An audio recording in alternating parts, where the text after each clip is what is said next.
प्रदेश भाजपा के मुख्य प्रवक्ता एवं श्री नैना देवी विधायक रणधीर शर्मा ने कहा है कि भाजपा की केंद्र सरकार में वित्त मंत्री निर्मला सीतारमण द्वारा जो बजट प्रस्तुत किया गया है उसमें समाज के सभी वर्गों के हितों की रक्षा की गई है। मुख्यतः जो 4 जातियां हमारे प्रधानमंत्री ने गिनाई है, महिला, युवा, अन्नदाता एवं गृह, इन जातियों का इस बजट में विशेष ध्यान रखा गया है। जहां इस बजट में महिलाओं से जुड़ी योजनाओं के लिए 3 लाख करोड़ रुपए का प्रावधान किया गया है, तो कामकाजी महिला हॉस्टल और शिशु देखभाल केंद्र स्थापित किए जाएंगे।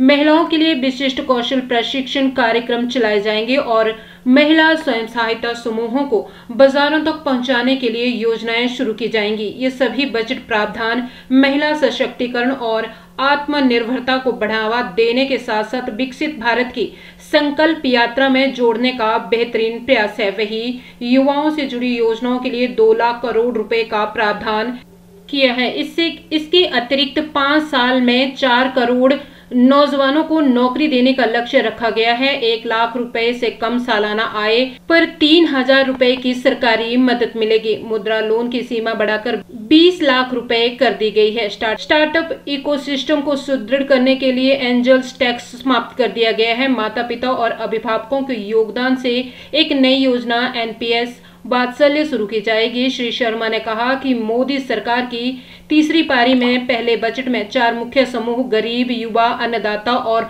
महिलाओं पर ध्यान केंद्रित किया गया है। आज भारत सरकार के केंद्रीय वित्त मंत्री श्रीमती निर्मला सीतारमण जी ने जो बजट प्रस्तुत किया है उसमें समाज के सभी वर्गों के हितों की रक्षा की गई।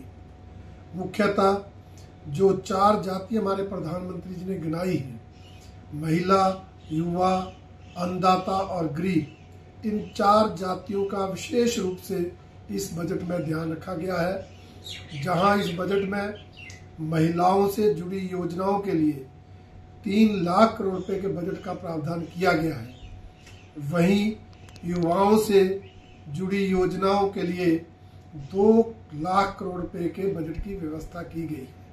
इससे अतिरिक्त 5 साल में 4 करोड़ नौजवानों को रोजगार देने का लक्ष्य रखा गया है और 100 शहरों में इंडस्ट्रियल पार्क, औद्योगिक पार्क खोलने का भी निर्णय किया गया है, जिससे रोजगार के अवसर पैदा होंगे। यही नहीं, इस देश के गरीब लोगों के लिए जो प्रधानमंत्री जी ने कोरोना काल में प्रधानमंत्री अन्न कल्याण योजना चलाई थी, देश के 80 करोड़ गरीब लोगों को हर माह 5 किलो अनाज मुफ्त देने, वो योजना आगे भी लगातार चलती रहेगी। इसका प्रावधान भी बजट में किया गया है। इसके अलावा 3 करोड़ गरीब परिवारों को प्रधानमंत्री आवास योजना के अंतर्गत आवास देने की व्यवस्था भी इस बजट में की गई है। इसके साथ साथ अनेक जो हमारे वर्ग हैं उनके हितों की रक्षा की गई है।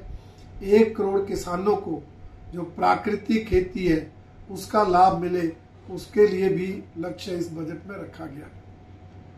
जो हमारा कर्मचारी वर्ग है उसको इनकम टैक्स में स्टैंडर्ड रिडक्शन जो 50,000 रुपये थी उसको बढ़ाकर 75,000 किया गया है और वेतन भोगियों के लिए भी इस रिडक्शन में जो है वो बढ़ोतरी की गई है। बाकी इनकम टैक्स में भी जो आयकर दाता है उनको भी राहत देने का काम इस बजट में हुआ है। और सबसे बड़ी बात कि हिमाचल प्रदेश में जो पिछले साल प्राकृतिक आपदा आई थी, उस आपदा से हुए नुकसान की भरपाई करने का आश्वासन भी इस बजट में वित्त मंत्री ने दिया है, जिसके लिए हिमाचल प्रदेश भारतीय जनता पार्टी, आदरणीय प्रधानमंत्री श्री नरेंद्र मोदी जी और केंद्रीय वित्त मंत्री श्रीमती निर्मला सीतारमण जी का बहुत बहुत धन्यवाद करती है, आभार प्रकट करती है।